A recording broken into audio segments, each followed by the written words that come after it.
Good morning class. Part 10 Jhansi की रानी। इस कविता की लेखिका हैं श्रीमती सुभद्रा कुमारी चौहान जी। ठीक है, उन्होंने ये कविता लिखी है। इसमें उन्होंने रानी लक्ष्मीबाई के जीवन का वर्णन किया है। रानी लक्ष्मीबाई कैसी थी, उन्होंने अपने जीवन काल में क्या क्या किया, किससे उनकी शादी हुई, ये सारी चीज़ें इस कविता के माध्यम से हमें बताई गई है। तो देखो ये कविता। सिंहासन हिल उठे राजवंशों ने भ्रुकुटी तानी थी। बूढ़े भारत में भी आई फिर से नई जवानी थी। गुमी हुई आज़ादी की कीमत सबने पहचानी थी। दूर फिरंगी को करने की सबने मन में ठानी थी। चमक उठी सन 57 में वह तलवार पुरानी थी। बुंदेले हर बोलो के मुँह हमने सुनी कहानी थी। खूब लड़ी मर्दानी वह तो झांसी वाली रानी थी। यानी कि सिंहासन हिल उठे थे। जब लक्ष्मीबाई आई थी तब सिंहासन हिल उठे थे और राजवंशों ने भी अपनी भ्रुकुटी तान ली थी। बूढ़े भारत में भी आई फिर से नई जवानी थी। यानी कि जो भारत बूढ़ा हो गया था वो उसमें फिर से नई जवानी आ गई थी। लोग फिर से नई नई सोच रखने लगे थे। गुमी हुई आज़ादी की कीमत सबने पहचानी थी। जो आज़ादी गुम हो गई थी, जो सब गुलाम बने हुए थे, उन्होंने अपनी आज़ादी की कीमत को पहचान लिया था। दूर फिरंगी को करने की सबने मन में ठानी थी। यानी कि जो फिरंगी लोग, जो अंग्रेज़ लोग जो हमारे ऊपर कब्जा जमा कर बैठे थे, उनको सबने निकालने की मन में ठान ली थी कि हम उन्हें निकाल देंगे। चमक उठी सन 57 में वह तलवार पुरानी थी। जो तलवार उन्होंने सन 57 में देखी थी वह तो बहुत ही पुरानी हो चुकी थी। अब उन्होंने क्या देखी थी? लक्ष्मीबाई की तलवार देखी थी। बुंदेले हर बोलो के मुँह हमने सुनी कहानी थी। और बुंदेले जो गा कर अपनी कहानियाँ सुनाते, कविताएं सुनाते हैं, उनके मुँह ये कहानी सुनी गई थी कि खूब लड़ी मर्दानी। वह एक मर्दानी थी जो खूब लड़ी थी। वह कौन थी? झांसी वाली रानी थी। चलिए आगे देखते हैं हम। कानपुर के नाना की मुँह बोली बहन छबीली थी। लक्ष्मीबाई नाम पिता की वह संतान अकेली थी। नाना के संग पढ़ती थी वह, नाना के संग खेली थी। नाना बरछी ढाल कृपाण कटारी यही उसकी सहेली थी।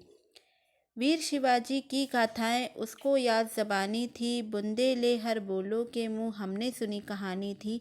खूब लड़ी मर्दानी वह तो झांसी वाली रानी थी। अब वो कानपुर के नाना जो थे उसके, उनकी वह मुँह बोली बहन थी और उसका नाम उन्होंने क्या रखा था? छबीली रखा था, क्योंकि वो अपने नाना के साथ ही रहती थी। जिसका नाम लक्ष्मीबाई था, वह अपने पिता की एक इकलौती संतान थी।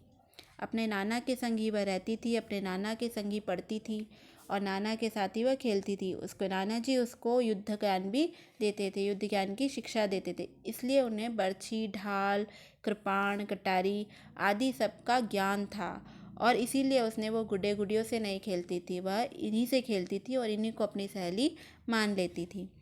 वीर शिवाजी की गाथाएं उसको याद ज़बानी थी। यानी वीर शिवाजी की जो गाथाएं थी वो उनको मुख ज़बानी याद थी।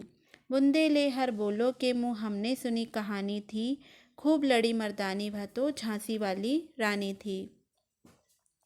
यानी कि बुंदेली लोगों के मुंह से हमने ये कहानी सुनी थी कि वह एक इकलौती मर्दानी थी जो खूब लड़ी थी और वह कौन थी? झांसी वाली रानी थी।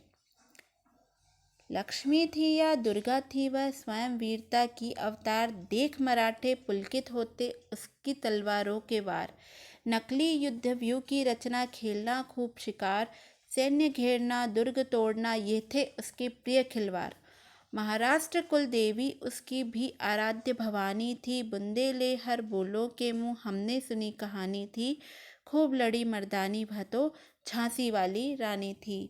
अब वो लक्ष्मी थी या दुर्गा थी या वो स्वयं वीरता के अवतार थी, यह कहना मुश्किल था। मराठे लोग भी देख करके उन्हें पुलकित होते थे, खुश होते थे कि वो तलवार से जिस तरह से वो वार करती थी, जिस तरीके से वो युद्ध करती थी, उसे देख करके मराठे लोग भी खुश होते थे, प्रसन्न होते थे उसकी वीरता को देखकर।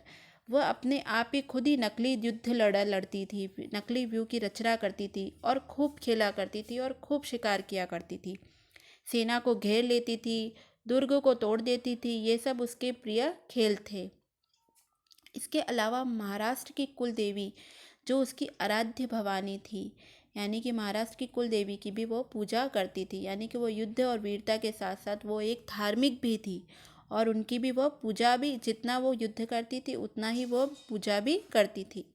बुंदेले हर बोलो के मुँह हमने सुनी कहानी थी, खूब लड़ी मर्दानी वह तो झांसी वाली रानी थी। यानी कि बुंदेलों के लोगों के मुंह से हमने ये कहानी सुनी थी कि वह तो एक इकलौती मर्दानी थी जो खूब लड़ी थी, और जो कौन थी? झांसी वाली रानी थी। हुई वीरता की वैभव के साथ सगाई झांसी में, ब्याह हुआ रानी बनाई लक्ष्मीबाई झांसी में, राजमहल में बजी बधाई खुशियाँ छाई झांसी में, सुभट बुंदेलों की बिरुदावली सी वह आई झांसी में।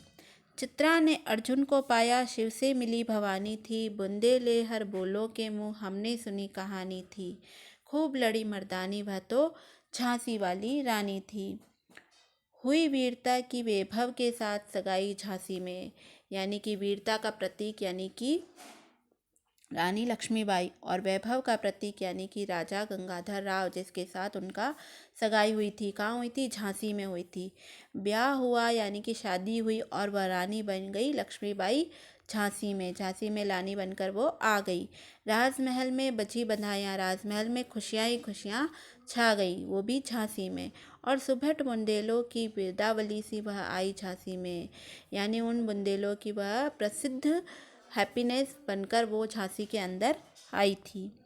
चित्रा ने अर्जुन को पाया शिव से मिली भवानी थी। जैसे चित्रा ने अर्जुन को पाया थे और शिव से पार्वती मिली थी, वैसे ही यह रानी जो है उस राजा से मिली थी। बुंदेलो हर बोलो के मुँह हमने सुनी कहानी थी, खूब लड़ी मर्दानी वह तो झांसी वाली रानी थी।